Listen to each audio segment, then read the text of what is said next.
Probably the most often asked questions that I see in all of the RV groups that we belong to are regarding waste holding tanks.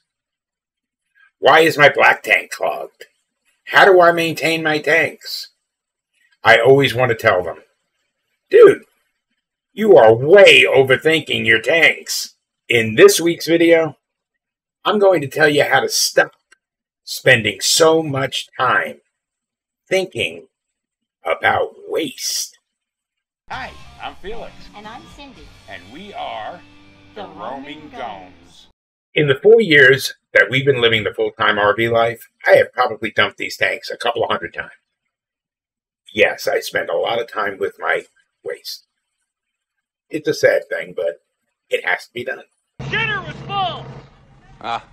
Yeah. I had one clog.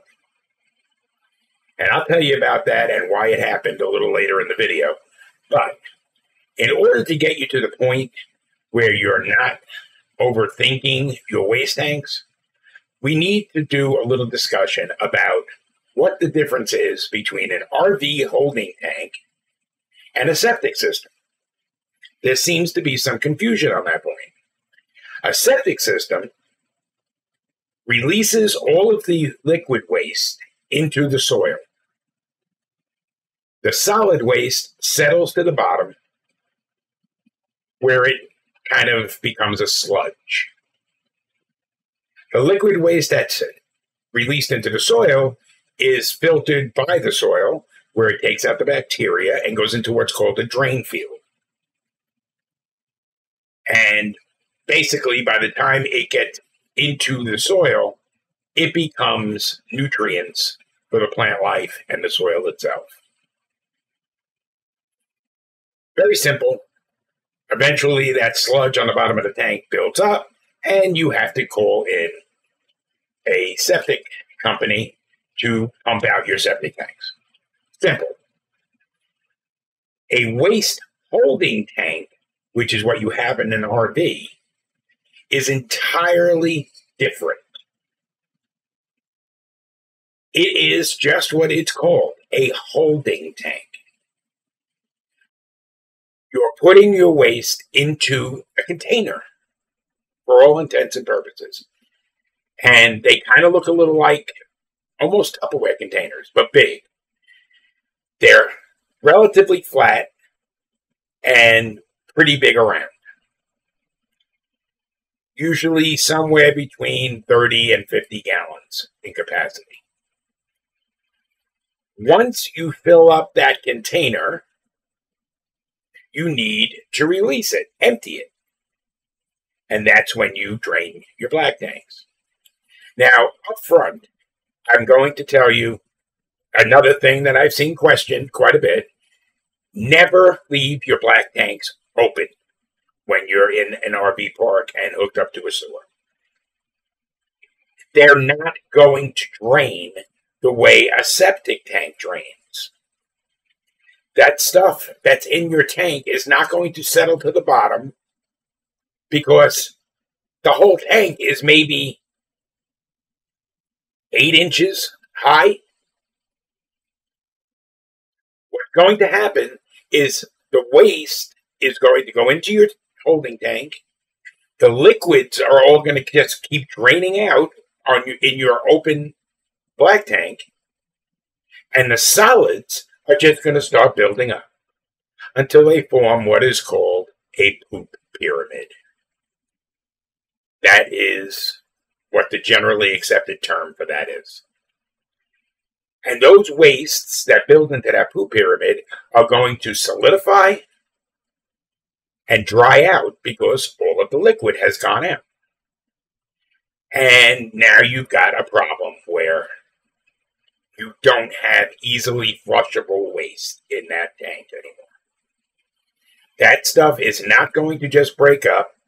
It's not going to just drain out when you open the tank. It's just going to sit there. And you're going to end up with a clog in your tank. Keep your black tank valve closed.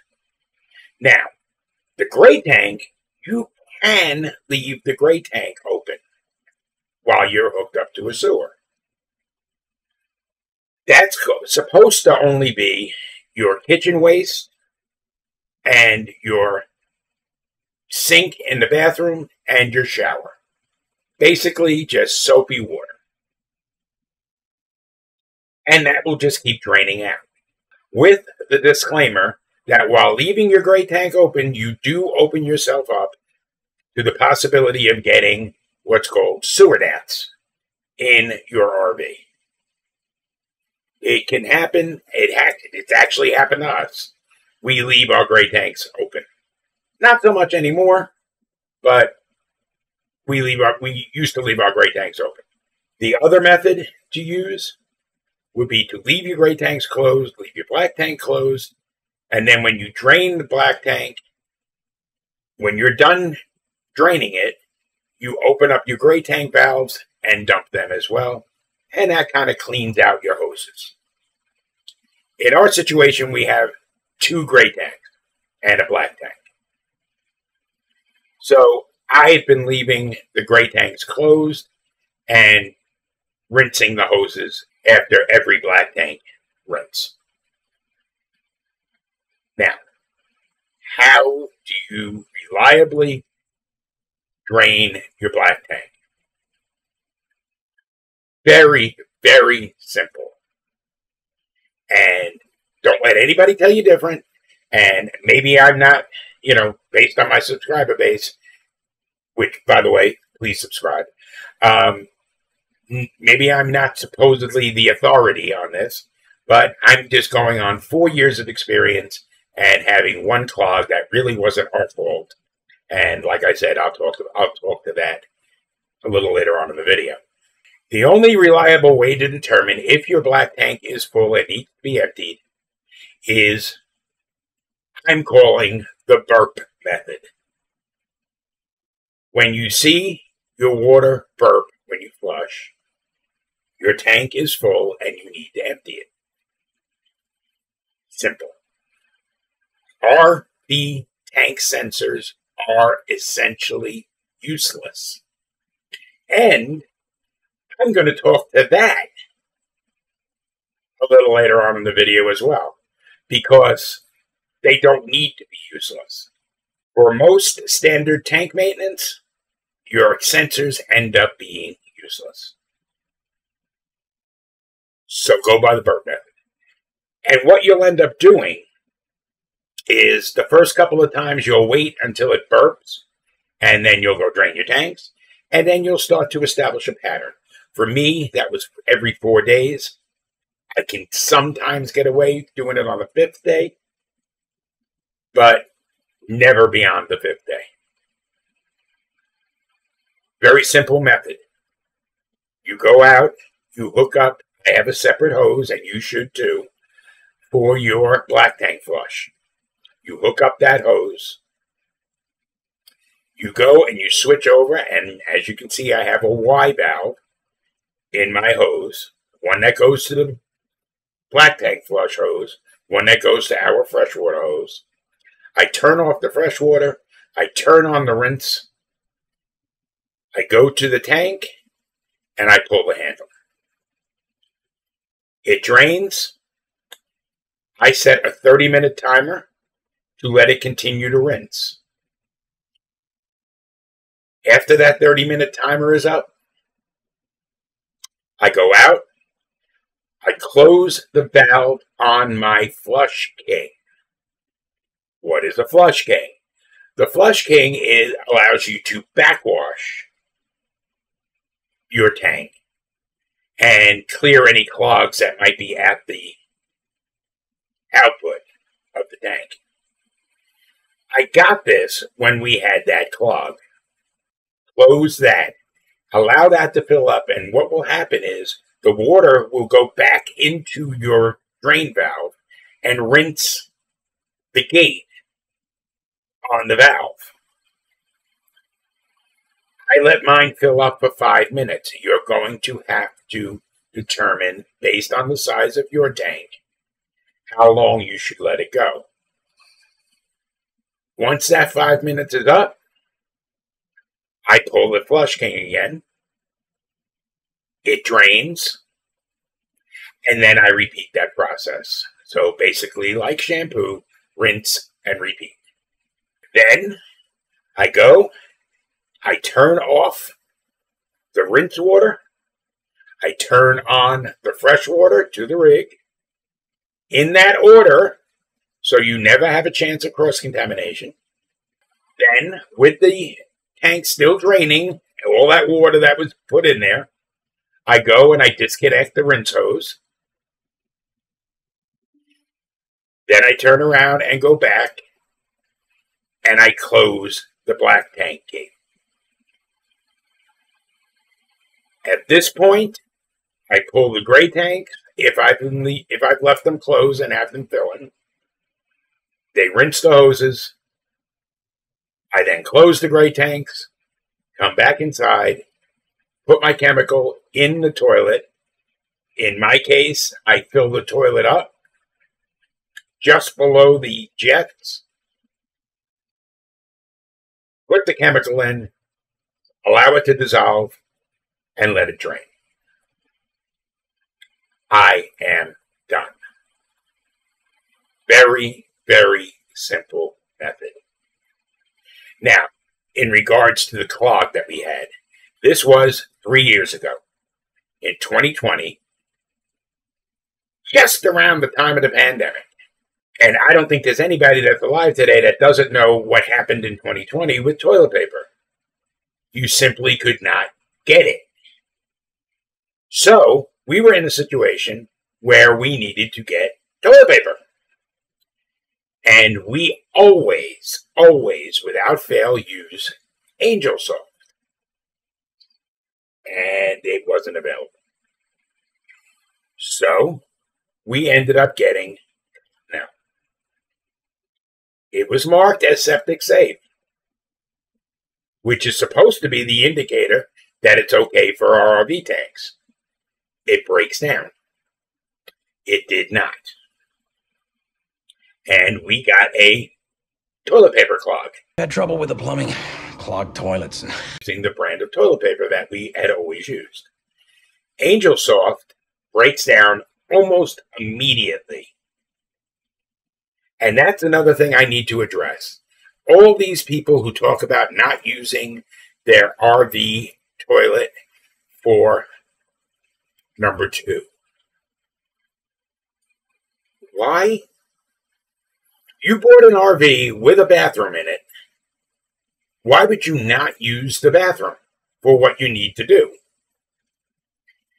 The other thing is, and I find this, I have to be honest, completely disgusting, of putting the used toilet paper in a waste paper basket or even in a covered basket. That's gross. It sure is, Billy. I can personally vouch for Angel Soft toilet paper, and I can personally vouch that, in my opinion, they don't work. But if you've got a toilet paper that is septic safe, it needs to be marked septic safe. Before you use it, if you can, buy 1 roll of it. Take it and check it in a plastic container in water. Shake it up a little and see if it breaks up. If it does, you're good to go. If it doesn't, don't use that brand of toilet paper. Angel Soft basically breaks up before I even start to shake the container. So we've always gone with Angel Soft. Now let's talk about chemicals.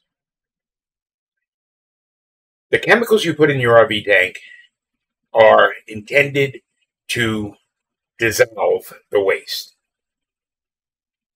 and deodorize your tank. I've recently been watching videos about a company called Clean Tank. And they are not a sponsor of this video. If they want to be, please. They do not support the use of chemicals to break down your waste. And let me tell you why. They say, and now I have heard this not just from them, but from a couple of different sources, that these chemicals break your waste down. They do what they're supposed to do, but they break it down to a sludge, much like what I spoke about in the septic tanks. That sludge is like of a pancake batter consistency, and that coats the inside of your tank, thereby making your sensors useless. My intent is to have my tanks cleaned by Clean Tank sometime in the near future. And if we do that, we will share that process with you. However, they say that the only thing you really need is a deodorizer. And they actually offer a deodorizer free of charge. They offer the formula for that deodorizer, and that will actually be linked in the description. And it's a very simple deodorizer. Pine Sol, and it has to be actual brand name Pine Sol, because if you get something else that pine scented, there's a good chance that they're using pine oil in it, and pine oil is corrosive. Pine Sol does not use pine oil. They basically mimic the scent by a mix of chemicals of some sort. But you're using Pine Sol and Calgon bath beads. As I said, there's a link to the formula in the description below, and that's directly from their website. And that is what we're going to start using. As a matter of fact, I just finished the last of our holding tank chemical, and I'm not going to order anymore. I had thought about ordering Happy Camper, but I'm not going to order anymore. We're going to go with that deodorizer, and I will report back to you, let you know how that works out. But that is why your sensors become useless. That and the possibility that some toilet paper hung up on it, or anything that goes down into your black tank can get hung up on your sensors and basically render them useless. So if your sensors aren't working properly, now you know why. So once I get my tanks cleaned from this company, I am going to hopefully have the use of my sensors again. And I will let you all know how that all works out, either through a short or another video or something. But I'll only be using deodorizer rather than a chemical to break the waste down. The waste is going to break down anyway. There is bacteria in your black tank that will make the waste break down naturally. So the only thing you need to concern yourself with is the odors coming up from your toilet. And that is all I got for this week. I hope I've helped you to try and stop overthinking your waste tanks. Do not keep poo on your mind, or else people will start calling you a poopy head. I thought I was going to say shit, didn't you? Oh, wait, I did. Anyway, that's all I got for this week. Thanks for watching. I'm Felix. This is the Roaming Gomes, and we hope to continue to bring you less worry and more wonder.